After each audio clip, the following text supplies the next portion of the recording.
Excuse me. Excuse me. Tell everyone you've ever met right now, 'cause the bitch is back. Yes, the bitch is back. Your Buffy and Angel comfort content starts now. Welcome to The Bitch is Back with Charisma Carpenter, powered by Patreon. This is episode 4, Teacher's Pet, starring Musetta Xander, directed by Bruce Seth Green, and written by Joss Whedon and David Greenwalt. I am so excited to get into this with you. I can't wait to share more of the episode through Cordelia's lens. But for now, I just wanted to say thanks for joining me. I really wanted to do something like this because I have never seen the shows. People, the bitch is back. This week on the Hellmouth, let me just say, the boys in this episode are giving me major ick.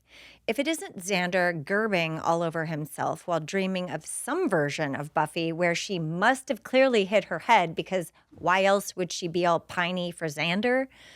Then it's Blaine on a bar stool at the Bronze, acting as if he's not the closeted virgin he is. What is it with these life-size testosterone dweebs needing to prove their sexual prowess to each other when the way to a girl's heart is just stimulating conversation on a long walk? In Manolo Blahniks, of course. Unless you're Buffy, then you like a tall, dark, handsome, mysterious guy named Angel who only warns her of danger but never manages to be around to help fight said danger. I mean, these guys could not be more annoying. So if a big bad bug comes to town to prey on feral, lusty boys who have not had a single cogent thought between them, so be it. Call it the Darwinian effect. And yes, I said cogent. What? I can have layers? I mean, even Giles is not impervious to the feminine wiles of substitute teacher Natalie French. Like I said, ick! The only decent guy in this whole episode was science teacher Dr. Gregory, who really seemed to get it, telling Buffy she's got a first-rate mind and she can think on her feet. And he's the one who's got to die? I mean, if not for the women of Sunnydale, we'd all be doomed in more ways than one on a Hellmouth. Anyway, Buffy saves the day with Giles and Willow by her side. Turns out, Buffy actually did her homework like a good little teacher's pet and learned that bat sonar affects the nervous system of the seduce, slay, kill aphid, kind of like my blood-curdling scream, enough to hack the insect to pieces before it gets its giant raptorial legs around Xander and Blaine. I mean, nothing says dead like dismemberment. People, I did not love this episode. I was hard-pressed to find things to bring up that I felt were relevant without harping on the fact that it's very boy-oriented, and I feel like it centers the lust of a teenage boy too much. And I don't know, I think maybe that's why I didn't respond to it as well. And we don't have a lot of big bads. Like, we don't have the vampire theme. It's a praying mantis, and we have one vampire with like a funky claw. So I'm just going to go through a couple of notes. I think the key takeaway of the episode is that young boys have issues. We all have issues. I don't mean to like be mean to boys, but it just seems like here's the thing. I think the creator had over-identified with Xander or had actually spoken out loud to audience members on some platform or another within the converse or what have you. This is my dog digging. Hi, Chris. So I feel like it's not a secret that Joss is supposed to be Xander, right? So, and I think it's honest to talk about the way young boys are very sexually aroused all the time. So I think it's kind of honest to talk about it, but I don't love an episode that centers it. And I think that it is appropriate, though, spoiler alert, that the praying mantis, wants to, mate with anyone that can fertilize her eggs, and then kill them. But here are my thoughts. The first thing that I thought when I was watching the science teacher, Dr. Gregory with Buffy, he was being so nice. So immediately I think he's going to die or he's the big bad. No, the only nice guy in the entire episode, and he dies. Why does he have to be the one to go? I wanted to talk about my experience with my dance teacher, Inez Morning, who when I was younger and I was in dance class, she saw potential, just like Dr. Gregory saw potential in Buffy. And he was just kind of saying, like, listen, you're quick on your feet. You think for yourself. You've got a sharp mind. Imagine the possibility if you would just take and center that energy toward your actual education, how great, your potential, you'd be living your potential, right? So it's not that I wasn't focused on my dance abilities and that I wasn't living up to my potential, but it's something different when your teacher sees you. It's something different when somebody in a position of power is able to recognize you and see something in you, like a raw diamond, and that there is potential to polish this diamond and scale these skills and become more. And when I was with my dance teacher, what was so interesting about Inez is that, yes, she saw potential in me, but I felt like that attention was sort of negative. And it's kind of like that old adage that if a boy likes you, he pulls on your ponytails. And I really want to get away from that in society. I feel like it would be so much better if we were more compassionate, more empathetic, and really spoke to students and helped them recognize themselves in a more authentic way, in a more loving way, rather than kind of letting, like, if they pick on you, that means they like you. So it's sort of like that feeling like bad press is still press, so it's still good. I just want to get away from that. Like it's scientifically proven that if you are more kind, if you are, and you appeal to a person's humanity in a dignified way and in a loving way, that you will get farther with a person. And I felt like Inez was rough on me, but I guess that was her way of loving me. But it was brutal. It was tough. Like getting smacked in the legs and told you're slow or lazy or dumb or don't have rhythm. Like, thanks, I think. So when I see Dr. Gregory doing this with Buffy and actually being loving, I was waiting for the other shoe to drop. Like, what's going to happen? He's got to be the big bad. But no, that isn't what happened. So I was kind of surprised by that and sad to see him go so early, because I feel like our younger kids need that. You need that check-in. You need to check in. When my son was in school during the pandemic, I got to experience his class experience firsthand. I was puttering around the house and doing other things, but I got to kind of overhear conversations with those teachers that he had at his last school. And there was something beautiful about connecting with him as a human being before they got into the lesson. It was sort of like, how are you? How did you sleep? Have you had breakfast this morning? How are you feeling? They do like a 15-minute check-in to just sort of relate and connect before a lesson. And I think there's something to that. My son went from an average student to straight A's. And I just think that, even as a parent or a teacher or a mentor of any kind, if we can see the other person and touch them that way, we're going to get a more human race and maybe less anger and war and, I don't know, dignity among us all. So moving on to the next, here's the other thing.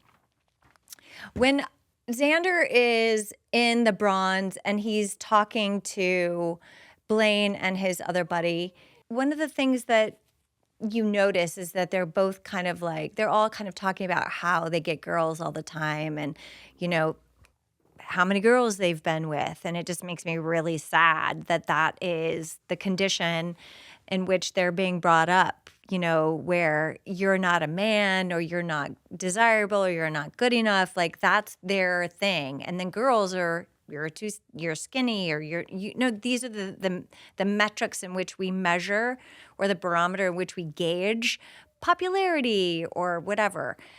I don't know. What were your impressions, Well, it's definitely Gregory? a snapshot of the Time. time. I think it's definitely shifting away from that. But the whole idea of like what was the terminology that they were using at the bronze score? Like how many? Like have you? What was the I phrasing? don't remember the verbiage, the exact verbiage, but it was like she's coming home from the holidays, and The college girl conversation that he was like Blaine was looking to score with a college woman. right, And and just- she has to have something, and then Xander, seeming like the cool guy, is saying a lobotomy to want to be with Blaine. You would have to have or want to have a lobotomy, which is interesting because to speak to what you and I were just talking about off camera a minute ago, what's interesting about the whole bragging about being with a bunch of women and that giving you sort of cachet among your peers, what's interesting is that Xander comes across like the nice guy of the group because he's calling them out for being, I don't know if this is like a douchebag. Like these guys are being very Misogynistic. gross and Yeah. misogynistic, right? And here is Xander weighing in and kind of insulting them because any girl that would want to be with them would have to or would require a lobotomy. But then at the beginning of the episode, he's drooling all over himself. I love this expression, gerbing, as in Gerber baby, like just drooling, like he's gerbing all over himself in class as he's dreaming about coming to Buffy's aid, slaying a vampire, then going up on stage and just rocking out with a guitar. It's so, I think this is the way men were raised. I think this is the way men are meant to think, like, this is what cool is. And if you look at it, because I'm also watching this show for the first time leading up to this is episode 4, he kind of gives off this, like he's above the peer pressure to say or treat women a certain way. Right. And then you start the episode with a very, traditional way that you would imagine men to fantasize being the hero in a situation. To get the girl. Right, struggling with And he the wants fact- the girl. Exactly. And then he succumbs to the peer pressure once again at the bronze when he ends that conversation with Blaine and the other guy, falling for the trap of, yeah, I pull. Like they're Yes. virgins that are trying to prove that they're not virgins. That they're men. And we later learn the truth. It's true, but here's the thing. It's consistent all the time with Xander up until now. It's completely consistent that he does microaggressions towards Buffy. So it's like I love her and I can't have her, so I hate her too. So I'm fantasizing about her, I want her, and I can't have her. Struggle. It's that struggle, that angsty struggle that they have and that she has. And what I don't like is that like nobody addresses it. No, and what's so crazy is Buffy, Xander wants Buffy and Willow wants Xander.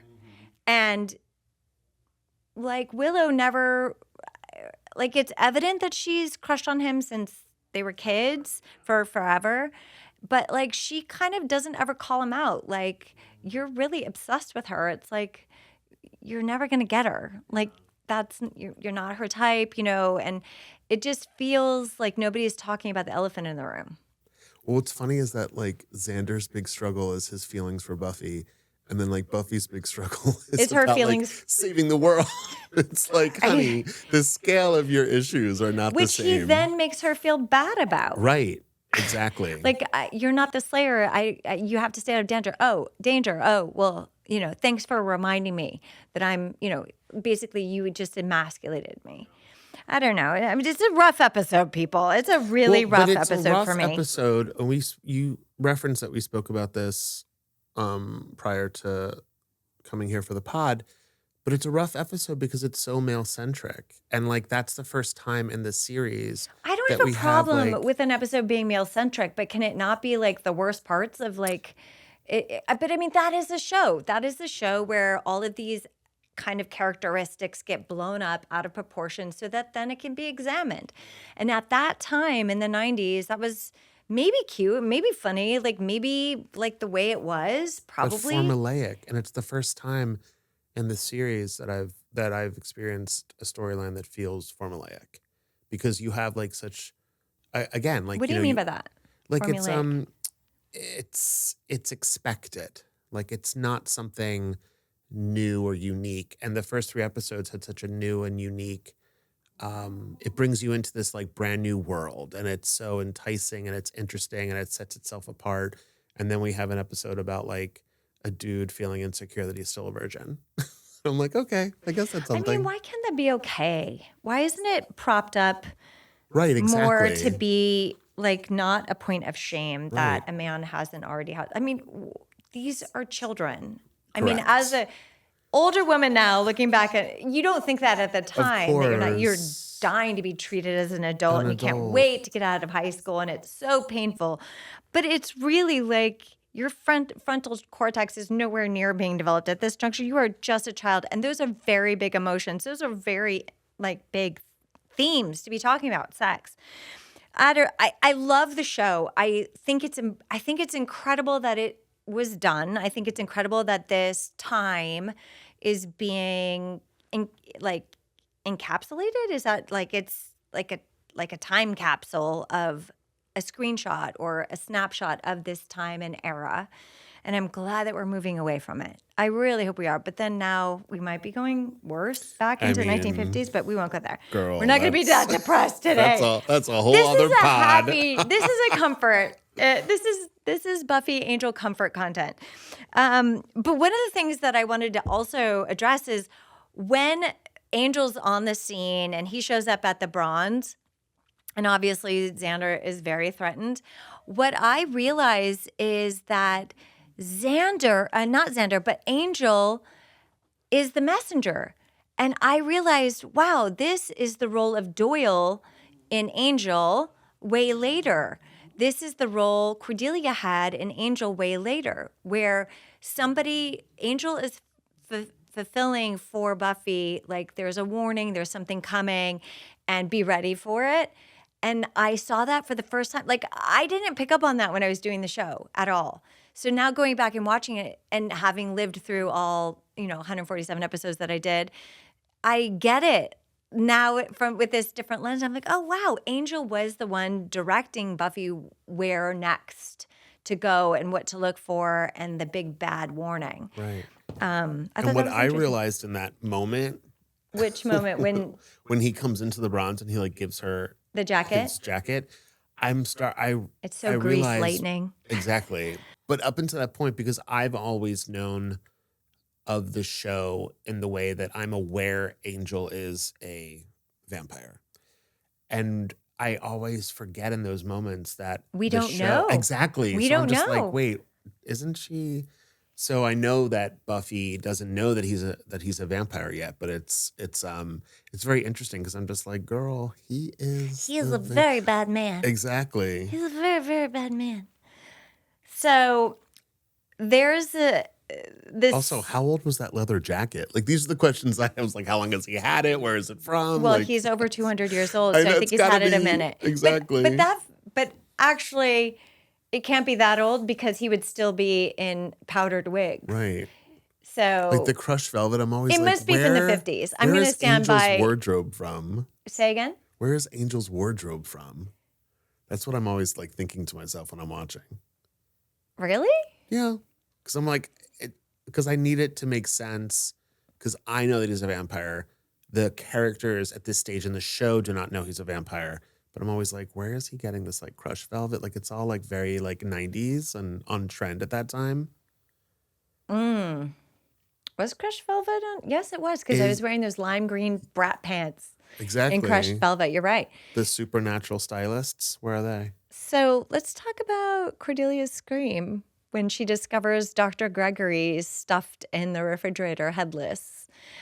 So I have a teeny tiny, wait, you look like you're about to say something. No, because I wanted to ask about the scream, but I'm waiting for you to talk about it. Well, the scream is a blood-curdling scream, and the story, or not, it's a bit of a story time, but it's very short, which is, I think somebody at the time had made a reference to the scream being one that I would always have a career in horror films. It was so good, and I'm not really sure that was a compliment.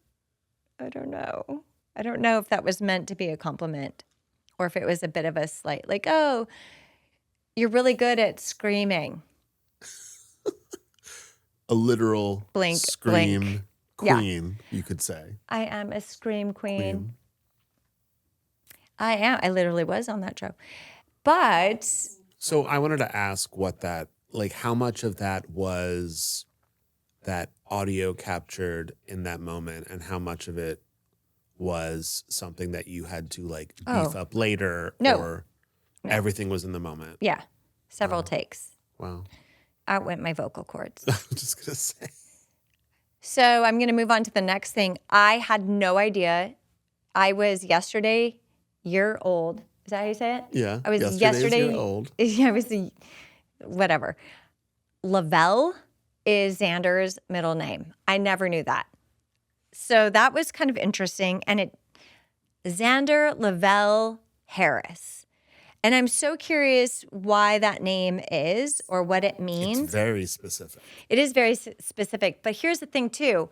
So, episode 4, I don't know how, like, I don't know, but I don't know if he was on set at this time, but we used to have a guy on the production that worked in construction or set design, and his name was Levon. He ended up being very good friends of me and my my son's father and his wife. We all became very good friends. But Levon worked on the show, so I was wondering if Levon, if Lavelle was inspired by Levon's name. It's French. I don't know. Like, it makes me curious about Xander's parents, and I don't know because I don't remember ever reading in a script that we knew anything about Xander's parents. Where did that name come from? And Lavelle, what comes to mind for you when you hear that name? Like, it does not whenever fit. in shows or films, whenever I hear like a bizarre name like that, I immediately think that it's connected to some kind of writer's inside joke. Yes, Like it's got to be an like inside it's joke or somehow reference. it's entered into that Or vortex. it's named after somebody else, or it's somebody else's middle name, Right. or, a crew member. I Right. wonder. Something. Or a play on that. So then I have very few notes on this episode. Again, not my favorite episode. The teacher is dressed seductively and Xander walks right into it. This is a metaphor that all women are evil? Question mark? I mean, and that poor men are so gullible and can't control their instincts to procreate. Well, that's true, but all women are not evil. No, I mean, it just kind of gives, like, is that the theme? That women are evil, that women use men for their sperm to procreate, or do men use women to procreate? This is a very modern time to be having this conversation, but I don't want to bring it all down. I really don't, but I do have some big, big feelings about that theme, for sure. But, just the whole trope that women ask for it, like women, the Virgin Madonna vibe, where if a woman, women are supposed to be proper, to be mothers, but then if you're sexy, then you're a whore. And it's just a very interesting dynamic. So, of course, she's evil. So, of course, she dresses seductively. And, of course, she's preying on young men and, their desires to just have as much sex as they possibly can, apparently. So, it's just like, I don't know. It's not a very sex positive vibe for It's the not 90s. a sex positive vibe. Thank God we've made some inroads. Yeah, and then we're going back again, but right. I digress. So the teacher, okay, so then I'm moving on to, so while Xander is on the living room couch with the teacher, again performed by Musetta Vander, who is a goddess. She's stunning and exotic looking. She looks every bit the part that I guess like a man eater would look, but which is a terrible way to describe a woman as a man eater. But it's fascinating that, we learn that Xander, while she is seducing him and giving him alcohol and drugging him, that he goes to Buffy. He thinks about Buffy. Immediately. So while we're under the influence, we say true stuff. His subconscious. Yeah. Is that what happened? Yeah. That was. Do you think that you say true stuff when your inhibitions have been? Is that why you never drink? You know me. I barely drink. And the last time my inhibitions were lost, we were at Kylie Minogue. And that was your fault because you allowed 3 drinks for me to have. I allowed. I am not in charge. You are a grown adult. You encouraged. Listen. That whole scene, though, the entire, the fact that he's going to a teacher's home. And he thought of it as a date. Oh, my God. Is that normal? It was so weird. I just thought that was so weird. First of all, going to a teacher's, I can never imagine any world ever where that would occur. I've never been to a teacher's home. I've never been to a teacher's home. So is it appropriate that he thinks, oh, it's a date? But I would never think if I did get invited to my teacher's house, which would be weird, red flag. No. But if I did, I wouldn't go there and think immediately this person wants to have sex with me. I would never go. Yeah, but would you think that if you got invited by your teacher? No, I would not even think that they were looking to harm or seduce or, again, because I felt this a lot in the last episode 3. There were all the discussions around weight and how the mother treated her. And this episode is another standout. This would never be produced in 2025. Or if it was, it would be on an age-gated streaming service. Mm-hmm. You're not showing a show that's geared towards youth or, a high school tween demographic. One of the main characters going to a teacher's home and being drugged with alcohol and then imprisoned. And then bad things happen. Shocker. Really bad things. Shocking. So one of the things that I thought was, I think though that I was impressed by the puppet. I was impressed by, even though it's a vampire show and there was only one vampire, and I think it was used as a misdirect because you would never imagine that we would have any other monster on. I think this is the first time that we explore a different monster altogether. There are future monsters and big bads, but I liked the creativity of it. I thought it was interesting, but I really appreciated the creature. And I believe Optic Nerve created this, but they had created it for Babylon 5. And I made a note because I did a little research on it. The she-mantis's real form is a reuse of the Negrath prop from the Babylon 5 1994 television series created by Optic Nerve Studios. And I wondered always, how much because when I think about this podcast and I think about the budget and all the things that go into building a podcast and, branding and marketing and jingles and photography and licensing, and I think about there's so much involved. Your list could keep going. And my list could keep going on it. Stylist, all the things. I don't have a stylist. But the point is, when I think about all the different things that went into making Buffy the Vampire Slayer, one of the most expensive things had to have been all the prosthetics, all the makeup, and also hiring the puppet actors that make those things come alive. And then if it isn't a physical puppet, then it's CGI. So it's a very fascinating aspect. As now I'm producing a podcast and I'm thinking about budget, I'm wondering, how much did they have? Who can I ask? So that is one of the things that I definitely want to explore. And I probably I will reach out to somebody on Optic Nerve.